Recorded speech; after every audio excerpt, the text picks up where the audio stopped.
it's just you, well, times can be tough. When there's no one there. 유시민, 이명박 구속 수사 안 된다. 그게 사실이야.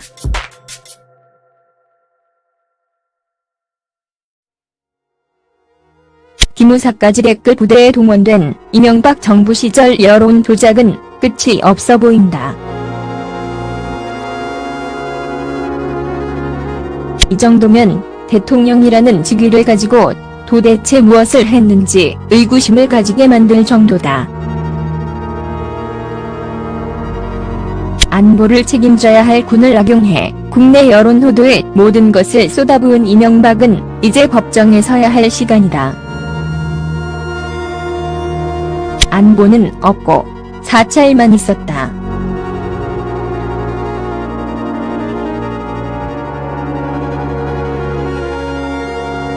민간인 율법 사찰과 댓글 조작만 했던 이명박 사자방과 함께 적폐 청산에 적극 나서야 한다.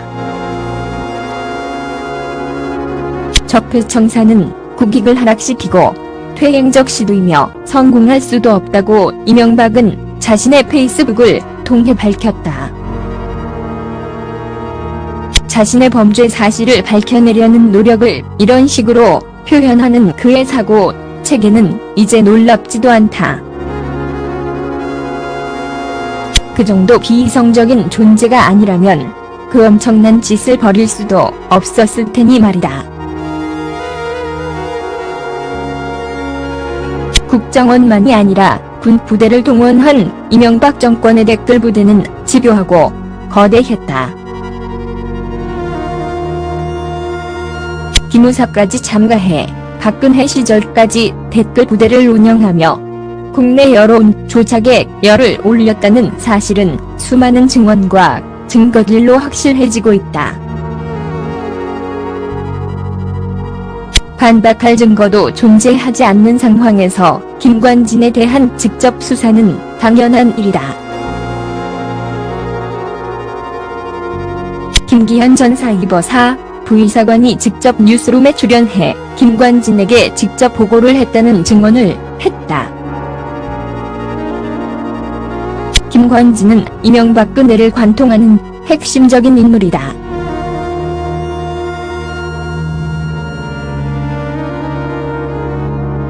김장수 전 주중대사와 함께 이명박근혜 시절 중요한 역할을 한 김관진은 군부대 댓글 사건과 방산 비리가 어떻게 이어지고 구축되었는지 밝혀낼 수 있다. 김 부의사관은 당시 정권에 반하는 여론이 만들어지면 댓글 부대가 동원되어 적극적으로 대응해 여론을 호도하는 역할을 해왔다는 사실을 자세한 사례까지 들어 증언했다. 어떤 방식으로 여론을 조작해왔는지 실무자의 입을 통해 드러났다는 점에서 김관진에 이은 이명박에 대한 수사는 불가피할 것으로 보인다. 선거 당시에도 군 댓글 부대는 활동을 했다고 밝혔다.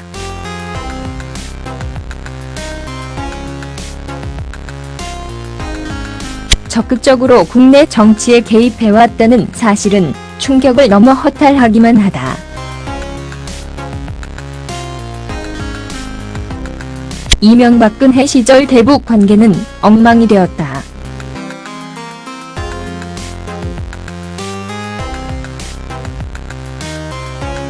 그렇게 엉망이 될 수밖에 없었던 이유는 그들의 한심한 행태가 결과로 이어진 것이다. 본연의 역할을 해야만 하는 국정원과 군이 자국민을 감시하고 여론을 호도하는 일에 매달리고 있었다니 외교가 정상적으로 이루어질 가능성은 적어질 수밖에 없다.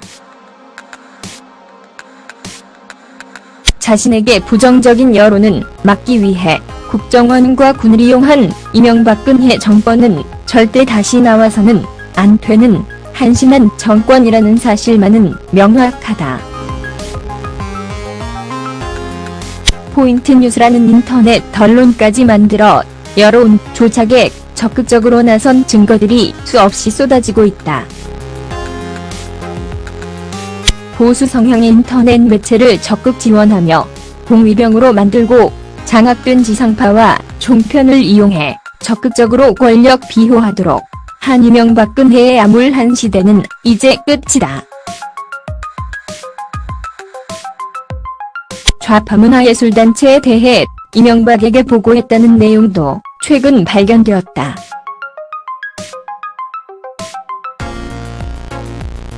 박근혜의 문화계 블랙리스트와 해당 공무원 해임과 거의 동일한 행태가 이명박 시절에도 존재했음이 문건으로 드러나고 있다는 점에서 이명박 역시 법의 심판을 벗어나기는 어려워 보인다. 노무현 정부 시절 제가 라디오 프로그램 시선집중을 진행할 때 당시 보건복지부 장관이었던 유시민 작가는 제작진을 좀 피곤하게 만든 사람이었습니다. 당시는 국민연금이라든가 보건복지부 관련 이슈가 워낙 많았던 시기이기도 합니다. 전문가나 시민단체를 연결해 의견을 들은 다음 날이면 어김없이 유시민 장관은 출연 신청을 했습니다. 반론을 하겠다는 것이었습니다.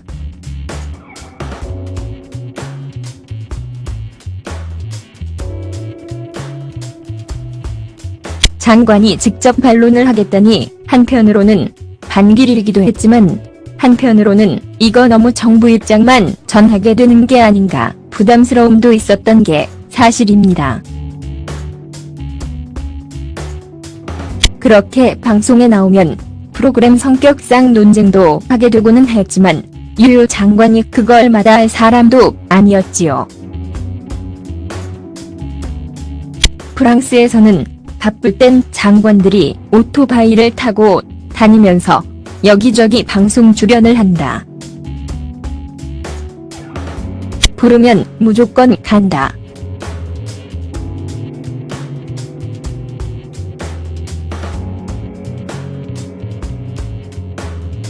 시민들을 설득해야 하기 때문이다. 프랑스 정가 소식이 밝았던 당시 파리 통신원이 저희에게 해준 말입니다.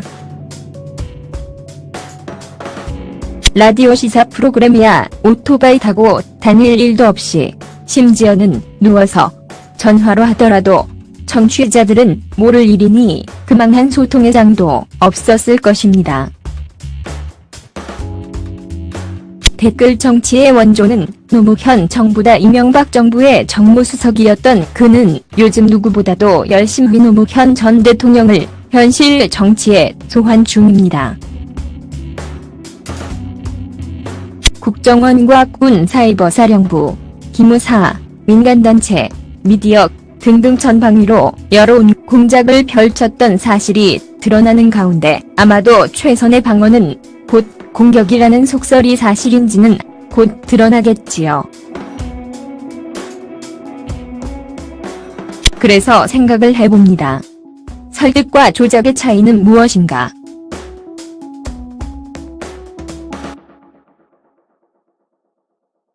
본인을 드러내고 하는 적극적 설득과 동원된 이들이 어둠 속에 숨어 첩보 작전하듯이 했던 여론 조작 방송에 직접 출연하고 일일이 대응했던 유시민 전 장관은 그 시절 저와 제작진을 좀 피곤하기는 했지만 적어도 그것이 범법은 아니었다는 얘기.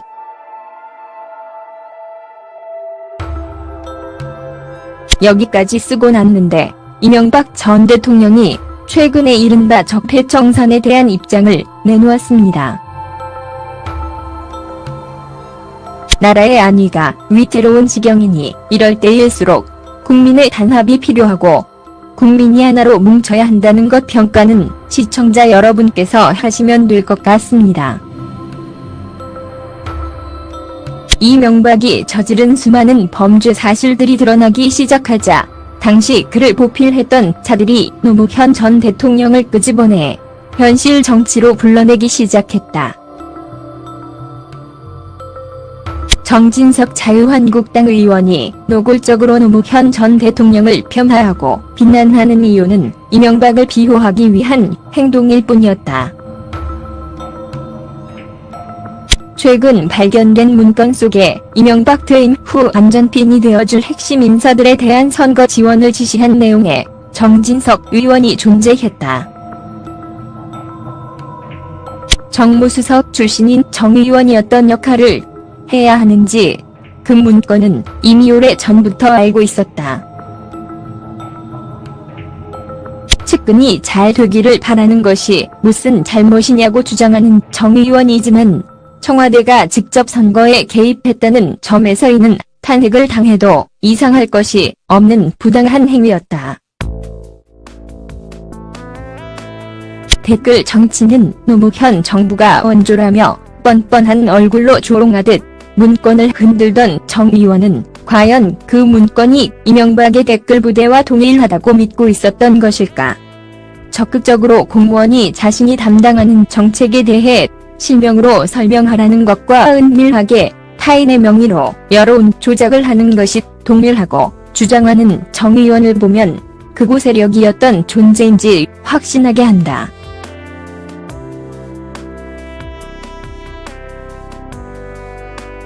노무현 전 대통령의 정책은 당시 유시민 보건복지부 장관이 잘 보여주었다.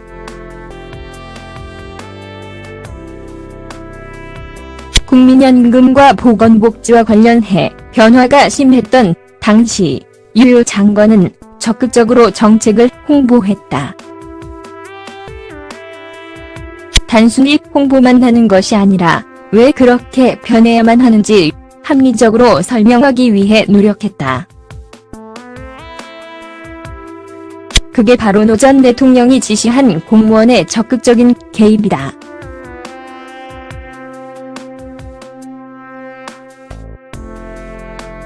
국정원과 군 사이버사령부, 기무사와 민간단체, 미디어 등을 전방위로 여론 공작을 이끌었던 이명박과는 전혀 다르다는 것이다. 설득과 조작의 차이조차 알지 못하는 이 한심한 자들의 막말은 그래서 역겹다. 인간이기를 포기한 자들의 막말들은 그렇게 고인의 명예를 훼손하는 행태로 이어지고 있는 중이다.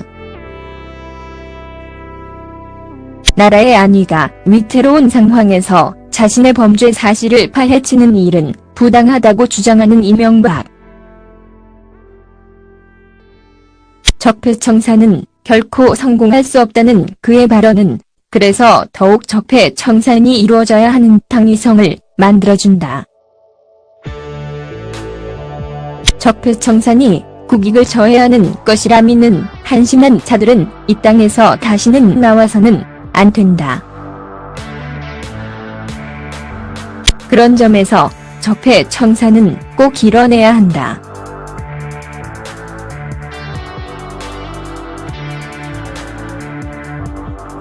전쟁에서도 사용할 수 없도록 막은 납탄을 전두환 일당은 광주 시민들을 향해 발포했다. 여전히 납탄이 몸에 남아 평생 고생하는 시민들의 모습은 끔찍함으로 다가온다. 피해자는 그렇게 온갖 고통을 받으며 살고 있는데 가해자인 전두환은 명분도 없는 경찰의 경호까지 받으며 호의호식하며 살아가고 있다. 너무 편하게 사니 자신이 과거 독재자였으니 떠올랐는지도 모른다.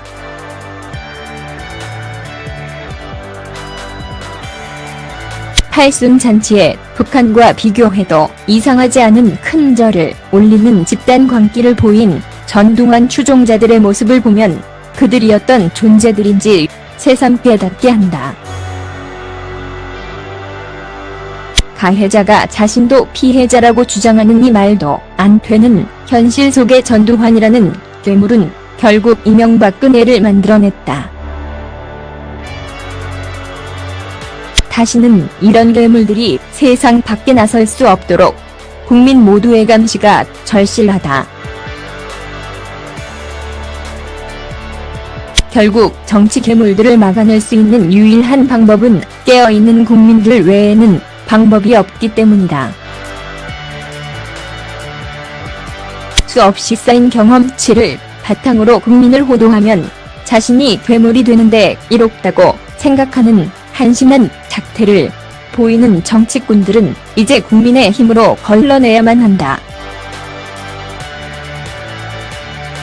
그건 국민이기 때문에 느껴야 하는 책무다.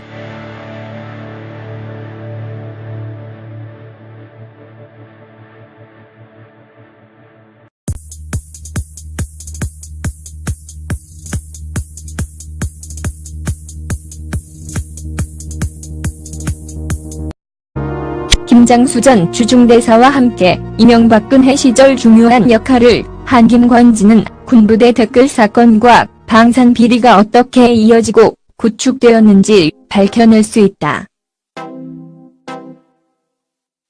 김 부의사관은 당시 정권에 반하는 여론이 만들어지면 댓글 부대가 동원되어 적극적으로 대응해 여론을 호도하는 역할을 해왔다는 사실을 자세한 사례까지 들어 증언했다. 어떤 방식으로 여론을 조작해왔는지 실무자의 입을 통해 드러났다는 점에서 김관진에 이은 이명박에 대한 수사는 불가피할 것으로 보인다. 선거 당시에도 군 댓글 부대는 활동을 했다고 밝혔다.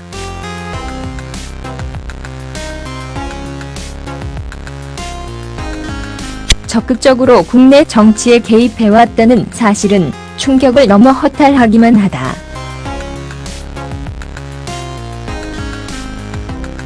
이명박근혜 시절 대북 관계는 엉망이 되었다.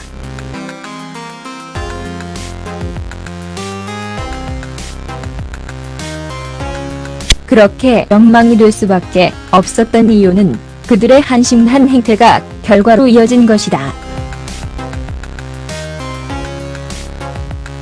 본연의 역할을 해야만 하는 국정원과 군이 자국민을 감시하고 여론을 호도하는 일에 매달리고 있었다니 외교가 정상적으로 이루어질 가능성은 적어질 수밖에 없다. 자신에게 부정적인 여론은 막기 위해 국정원과 군을 이용한 이명박근혜 정권은 절대 다시 나와서는 안 되는 한심한 정권이라는 사실만은 명확하다. 포인트 뉴스라는 인터넷 언론까지 만들어 여론 조작에 적극적으로 나선 증거들이 수없이 쏟아지고 있다. 보수 성향의 인터넷 매체를 적극 지원하며 공위병으로 만들고 장악된 지상파와 종편을 이용해 적극적으로 권력 비호하도록 한 이명박근혜의 암울한 시대는 이제 끝이다. 좌파 문화예술단체에 대해 이명박에게 보고했다는 내용도 최근 발견되었다.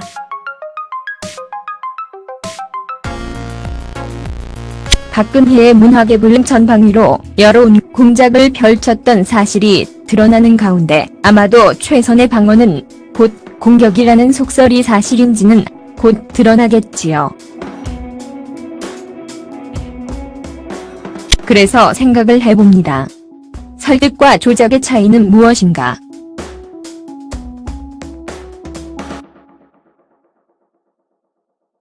본인을 드러내고 하는 적극적 설득과 동원된 이들이 어둠 속에 숨어 첩보 작전하듯이 했던 여론 조작 방송에 직접 출연하고 일일이 대응했던 유시민 전 장관은 그 시절 저와 제작진을 좀 피곤하기는 했지만 적어도 그것이 범법은 아니었다는 얘기.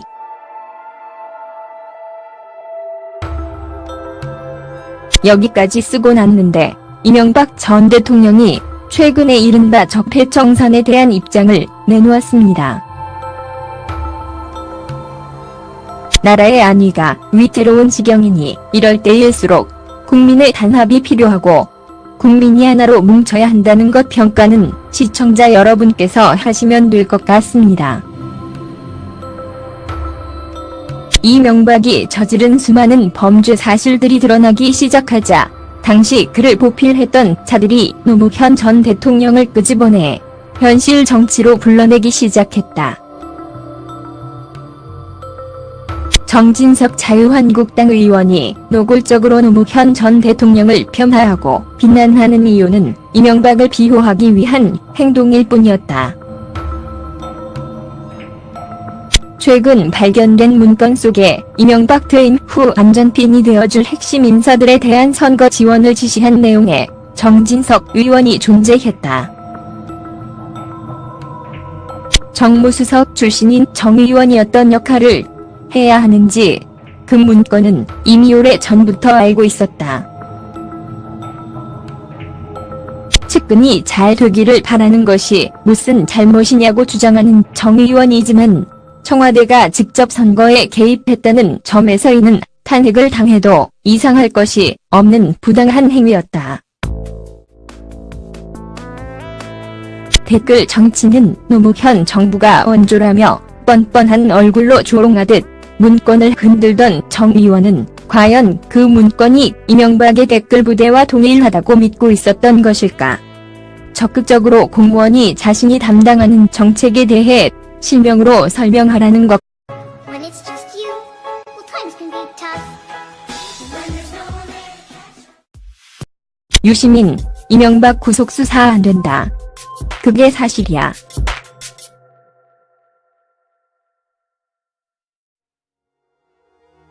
기무사까지 댓글 부대에 동원된 이명박 정부 시절 여론 조작은 끝이 없어 보인다. 이 정도면 대통령이라는 직위를 가지고 도대체 무엇을 했는지 의구심을 가지게 만들 정도다. 안보를 책임져야 할 군을 악용해 국내 여론 호도에 모든 것을 쏟아부은 이명박은 이제 법정에 서야 할 시간이다. 안보는 없고 사찰만 있었다.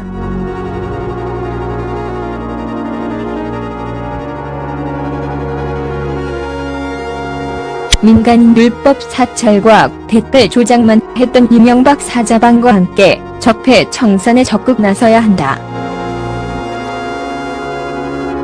적폐 청산은 국익을 하락시키고 퇴행적 시도이며 성공할 수도 없다고 이명박은 자신의 페이스북을 통해 밝혔다. 자신의 범죄 사실을 밝혀내려는 노력을 이런 식으로 표현하는 그의 사고 체계는 이제 놀랍지도 않다. 그 정도 비이성적인 존재가 아니라면 그 엄청난 짓을 벌일 수도 없었을 테니 말이다. 국정원만이 아니라 군 부대를 동원한 이명박 정권의 댓글 부대는 집요하고 거대했다. 기무사까지 참가해 박근혜 시절까지 댓글 부대를 운영하며 국내 여론 조작에 열을 올렸다는 사실은 수많은 증언과 증거들로 확실해지고 있다. 반박할 증거도 존재하지 않는 상황에서 김관진에 대한 직접 수사는 당연한 일이다. 김기현 전 사이버사 부의사관이 직접 뉴스룸에 출연해 김관진에게 직접 보고를 했다는 증언을 했다. 김관진은 이명박근혜를 관통하는 핵심적인 인물이다.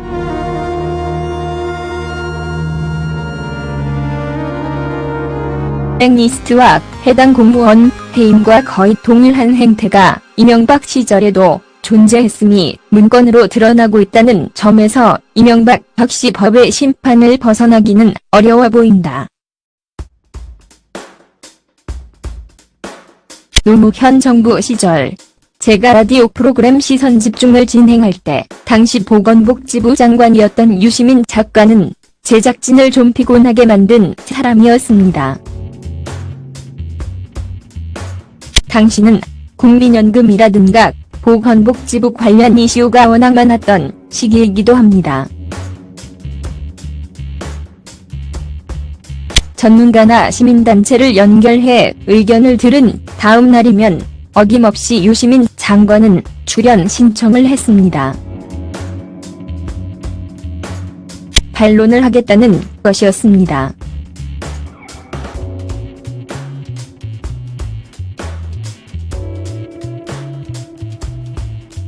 장관이 직접 반론을 하겠다니 한편으로는 반길이기도 했지만 한편으로는 이거 너무 정부 입장만 전하게 되는 게 아닌가 부담스러움도 있었던 게 사실입니다.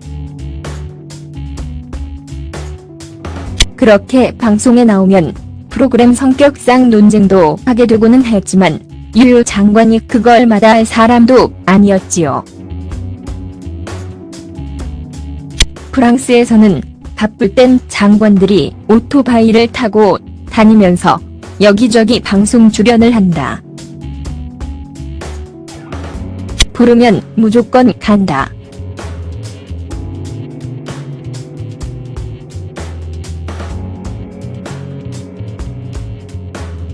시민들을 설득해야 하기 때문이다. 프랑스 정가 소식이 밝았던 당시 파리 통신원이 저희에게 해준 말입니다. 라디오 시사 프로그램이야 오토바이 타고 다닐 일도 없이 심지어는 누워서 전화로 하더라도 청취자들은 모를 일이니 그만한 소통의 장도 없었을 것입니다. 댓글 정치의 원조는 노무현 정부다. 이명박 정부의 정무수석이었던 그는 요즘 누구보다도 열심히 노무현 전 대통령을 현실 정치에 소환 중입니다.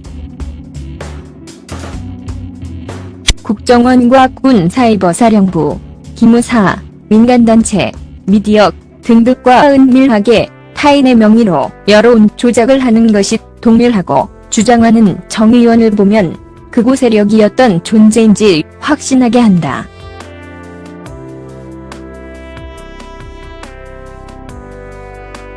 노무현 전 대통령의 정책은 당시 유시민 보건복지부 장관이 잘 보여주었다.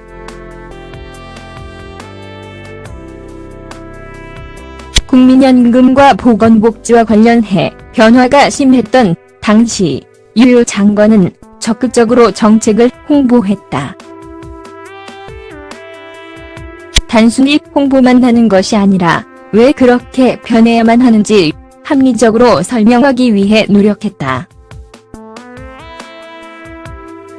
그게 바로 노 전 대통령이 지시한 공무원의 적극적인 개입이다.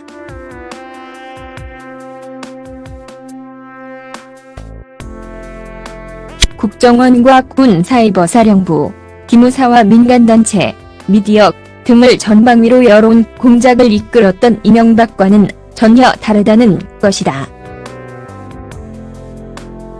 설득과 조작의 차이조차 알지 못하는 이 한심한 자들의 막말은 그래서 역겹다. 인간이기를 포기한 자들의 막말들은 그렇게 고인의 명예를 훼손하는 행태로 이어지고 있는 중이다. 나라의 안위가 위태로운 상황에서 자신의 범죄 사실을 파헤치는 일은 부당하다고 주장하는 이명박. 적폐청산은 결코 성공할 수 없다는 그의 발언은 그래서 더욱 적폐청산이 이루어져야 하는 당위성을 만들어준다. 적폐청산이 국익을 저해하는 것이라 믿는 한심한 자들은 이 땅에서 다시는 나와서는 안 된다. 그런 점에서 적폐청산은 꼭 이뤄내야 한다.